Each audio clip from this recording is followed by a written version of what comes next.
You keep sabotaging everything. Carl Jung saw the pattern. Have you ever felt like you're the one pulling the rug from under your own feet? Just when things begin to go well, when the relationship starts feeling real, the job begins to take off, or healing finally seems possible, something inside you panics. You overthink, shut down, push people away, or make decisions that don't make any sense until it's too late. And you're left wondering, why do I keep ruining things I say I want? Carl Jung saw the pattern. He knew that many of us are haunted not by the world outside, but by forces within ourselves we refuse to acknowledge. Forces buried deep in the unconscious. Wounds we've hidden. Fears we pretend don't exist. Desires we were taught to shame. We call it bad luck, poor timing, or I guess it wasn't meant to be. But Jung knew the truth. You're not unlucky. You're not cursed. You're being sabotaged by the shadow within. Picture this. A person walking through a dense fog, tripping over invisible obstacles, blaming the world for being full of traps, never realizing it's their own hands laying those traps. This is what unconscious self-sabotage looks like. It's quiet. It's cunning. It's masked as reason, hesitation, protection, even logic. And the terrifying part, most of the time, you don't even know it's happening. Carl Jung called it the shadow, a hidden, powerful part of your psyche that contains everything you've rejected, denied, or failed to process.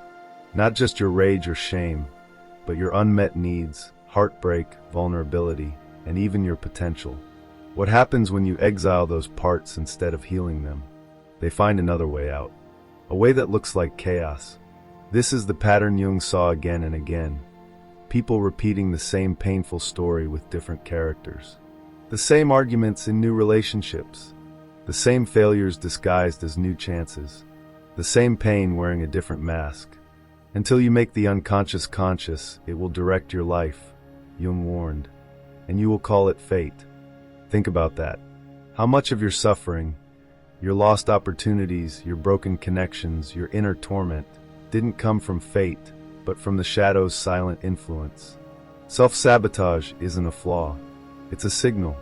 It's your unconscious saying, I'm not okay. I'm not healed. I'm not seen. But we don't listen. We double down. We blame the other person. We quit the goal. We chase the next thrill. And each time we deepen the split within. Why do we sabotage the very things we crave? Because what we say we want often threatens the parts of us still in pain. You say you want love, but your inner child doesn't trust anyone. You say you want success, but your unconscious believes you're unworthy.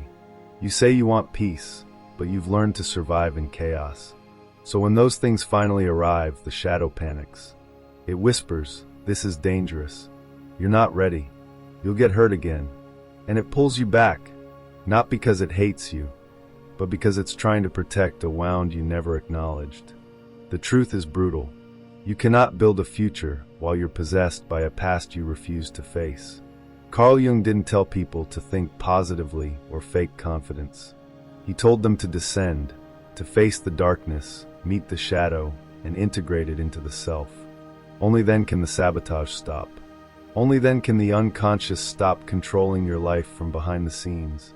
But what does this actually look like? How do you spot the subtle signs that your shadow is taking the wheel? How does it sabotage your healing, your relationships, your goals, without you even noticing? Carl Jung understood that the ego will do anything to maintain the illusion of control, even if it means destroying the very thing your soul longs for. When things begin to go well, when a dream begins to materialize or a relationship starts to feel secure, the shadow rises with suspicion. This can't be real, it says.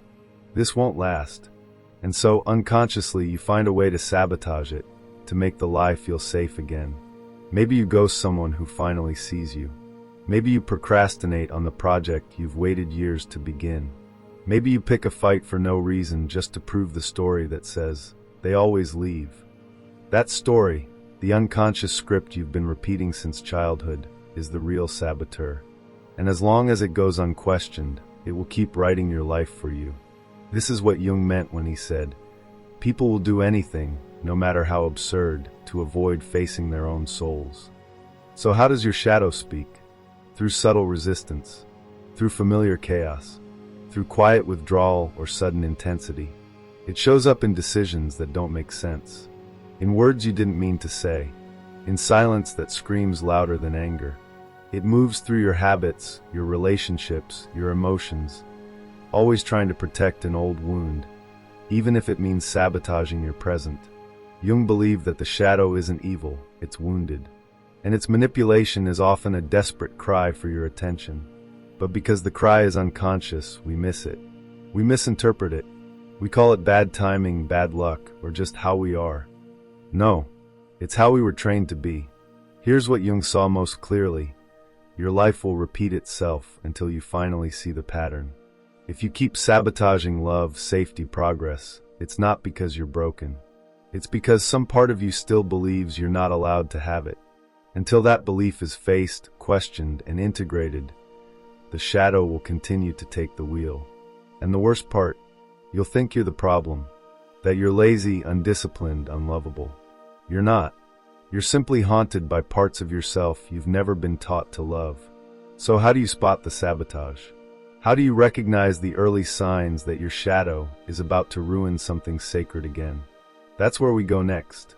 To stop sabotaging your own life, you have to learn how to see it happening while it's still silent. Carl Jung taught that the shadow doesn't scream. It whispers. It doesn't destroy overnight. It erodes slowly, moment by moment, through thoughts, fears, reactions, and avoidance. It masks itself in logic. I don't think they're really into me. I'll start when I have more time. This just isn't the right opportunity. These aren't always lies. But if you hear them often, especially when something meaningful is unfolding, it's worth asking, who's really speaking? Is it your conscious self, or your shadow trying to protect an old wound? Let's look at 5 patterns Jung would say are red flags, clear signs your unconscious wounds are hijacking your reality. 1. You anticipate failure even when things are going well. That voice that says, "This is too good to be true." It's not intuition. It's your shadow reacting to past betrayals, failures, or trauma. It believes success means danger, and it would rather sabotage than risk being hurt again. 2. You push away intimacy.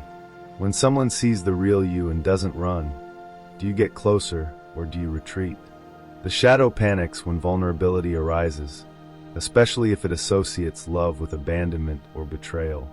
It will find ways to ruin something good just to stay in the comfort of solitude. 3. You delay the work that matters most. Not all procrastination is laziness. Sometimes it's fear disguised as distraction. When your purpose threatens your shadow's belief in your unworthiness, you'll avoid the very thing that could liberate you. 4. You attract the same kind of chaos. Whether it's toxic partners, hostile environments, or draining friends, your shadow recreates familiar pain. Not because you want it, but because you recognize it. The known is safer than the unknown, even if it hurts. 5. You numb yourself when you get close to change. New habits, new relationships, new identity. As soon as transformation starts to take root, your shadow flares up, and you reach for the phone, the drink, the distraction, the escape. It's not failure, it's fear. You might ask, why would any part of me sabotage peace or success? Because to your shadow, healing means death. Not death of the self, but death of the familiar. The ego clings to the known, even if the known is painful. Carl Jung wrote, "There is no coming to consciousness without pain." Healing isn't about feeling better at first. It's about feeling what you've avoided. It means opening old wounds, letting go of identities, and breaking attachments to the stories that once protected you.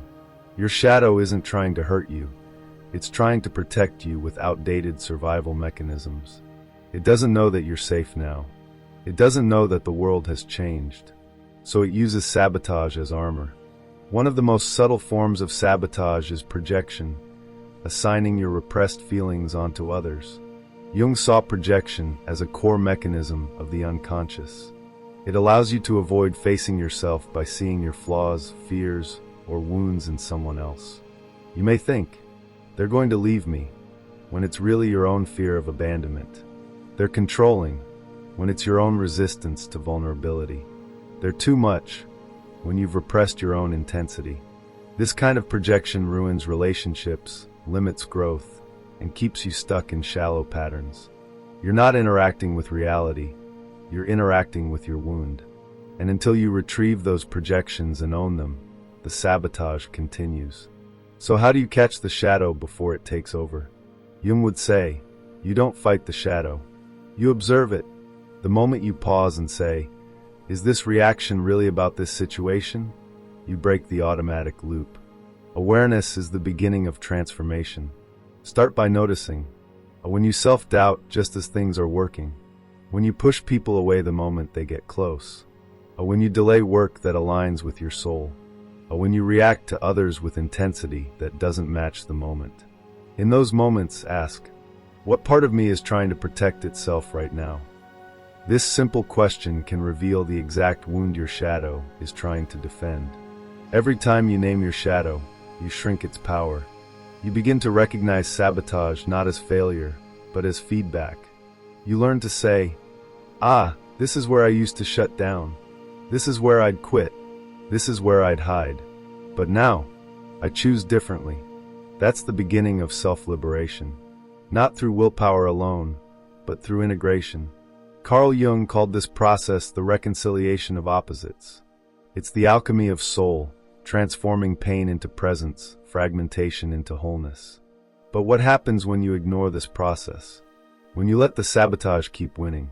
The consequences go deeper than failure. They touch the soul. That's what we'll confront next. What happens when you keep sabotaging yourself and don't even realize it? The answer is devastating, not just because of what you lose in the world, but because of what you lose within. Carl Jung understood that repeated self-sabotage doesn't just block success or love, it fractures the soul. Every time you unconsciously destroy something sacred, every time you run from what you truly want, every time you break your own heart before anyone else can, you send a message to your unconscious. I don't trust you. I don't want to see you. I don't believe I can have more. And over time, that message becomes a prison. Jung believed that when the shadow is ignored, it doesn't stay silent. It consumes the psyche in quiet, destructive ways. Your world becomes smaller. You stop dreaming as big. You stop opening your heart. You stop believing change is possible. Instead of living from your true self, you live from a place of fear, cynicism, and control. The soul, once expansive and luminous, shrinks behind the ego's rigid walls. And here's the most tragic part. You begin to confuse your shadow for your identity. You say things like, that's just who I am. I'm not good at love. I always mess things up. I don't deserve more. But those aren't truths. They're symptoms. They're the echo of the shadow, whispering from behind the mask. Jung would say, you haven't met your true self yet, only the version shaped by wounds and defense. One of Jung's deepest teachings was the idea of the unlived life. It's not just about regret, it's about the parts of you that never got the chance to become real. When sabotage runs your life, you don't just lose relationships or opportunities. You lose the version of yourself that would have existed if you'd healed. The writer who never writes, the lover who never trusts, the leader who never speaks, the healer who never touches their own wounds. Jung believed that every person carries within them a seed of potential, a self waiting to emerge. But that self can't thrive in the soil of self-sabotage. Until the shadow is seen, felt, and brought into the light, that seed remains buried. Ignoring your shadow has real emotional consequences. You may feel a deep, unexplained emptiness, repeating cycles of anxiety or depression, chronic dissatisfaction with your life, even when things seem fine, an intense inner critic that shames you at every turn. These symptoms aren't random. They're the emotional residue of disconnection from your truth, your wholeness, your power. You may succeed externally, get the job, the relationship, the praise, but it doesn't land. It doesn't feel real, because a part of you knows you didn't build this from your truth. You built it to survive, and survival isn't the same as living. Here's the paradox Jung identified. The more you deny your shadow, the more control it gains. When you say, I'm fine, but you're secretly crumbling, When you act like nothing bothers you, but you erupt in private. When you chase spiritual enlightenment without ever touching your pain. The shadow watches. It waits. And it grows. Jung warned that even spiritual practices can become masks if they're used to avoid the shadow. He called it spiritual bypassing, using light to avoid the dark. But no amount of meditation, affirmation, or positivity will protect you from what you refuse to face. In Jung's words, you cannot transcend what you haven't yet integrated. If the sabotage continues unchecked, the cost isn't just emotional, it's existential. You lose your sense of self. You start to question your worth. You stop trusting your instincts. You stop listening to your soul. And slowly, your life becomes a series of patterns, not progress. Reactions, not choices. Coping, not creating. This is the danger of living unconsciously. You become a passenger in your own life, driven by wounds you won't name. But Jung didn't leave us in despair. He offered a door, a way back to wholeness. A way to stop sabotaging and start integrating. A way to become who you were before the shadow took the wheel. So how does this transformation happen? How do you take back your life from the parts of you that learned to survive through destruction? That's the final step of this journey. Carl Jung didn't believe in perfection. He believed in integration. He knew that healing wasn't about cutting off the parts of yourself that felt broken. It was about weaving them back in. The very behaviors that sabotage your life. They're not defects. They're messages. And when you stop judging them and start listening to them, the pattern breaks. You no longer fight your sabotage, you transform it. The process of transformation begins with shadow work. Shadow work isn't dramatic. It's not a ritual or a performance. It's subtle, intimate, humbling. It's the quiet moment when you pause before reacting and ask, where is this really coming from? It's the choice to stay open in love, even when every part of you wants to run. It's the courage to say, that habit is hurting me. That belief is outdated. That pain deserves my attention. It's meeting the younger you, the wounded you, the forgotten you, and saying, I see you. I hear you. You belong. That moment is what Jung called individuation, the lifelong process of becoming whole. Healing doesn't make you flawless. It makes you honest. You still have fears, but they no longer dictate your life. You still have wounds, but they no longer make your decisions. You still have a shadow, but you're not at war with it anymore. Instead of being driven by unconscious pain, you move through the world with awareness. Instead of sabotaging your relationships, you nurture them with integrity. Instead of doubting your worth, you carry it from within. The sabotage ends not because you've fixed yourself, but because you've accepted yourself fully, shadow and all. The transformation Jung spoke of is radical, but quiet. Suddenly, your patterns begin to shift. You pause before you push someone away. You stay with the uncomfortable feeling instead of running. You speak truth where you once stayed silent. You protect your peace instead of sabotaging it. These are the subtle signs that the unconscious is no longer hijacking your life. You're becoming conscious. And with that consciousness comes choice, power, peace. When you stop sabotaging yourself, life doesn't become perfect, it becomes real. You begin to experience love that doesn't terrify you, success that doesn't feel like an accident, peace that doesn't require effort, joy that doesn't feel like a trap. You wake up one day and realize, I'm not waiting for the other shoe to drop anymore. I'm not living from defense. I'm not surviving, I'm actually living. That's the gift of shadow work. Not a shinier version of you. Not a performative, healed self. But a version of you that is deeply, irrevocably whole. You were never broken. You were just divided. Carl Jung knew something that modern self-help often forgets. You're not a problem to be solved. You're a mystery to be revealed. Every act of sabotage was a misunderstood cry for love. Every defense mechanism was a brilliant form of self-protection. Every failure was a doorway to integration. And now, you're standing at that doorway. You can keep living in the loop, letting the unconscious sabotage your life while calling it fate. Or, you can take the leap. You can meet your shadow, integrate it, and reclaim the life that has always been waiting for you beneath the rubble. Your life is not meant to be a repetition of wounds. It's meant to be a revelation of your wholeness. Carl Jung left the map. You have the strength. The question is, will you finally stop sabotaging and start integrating? You don't need to become someone new. You just need to stop running from who you are. Subscribe to the Awakened Compass and join our membership to unlock the full journey within.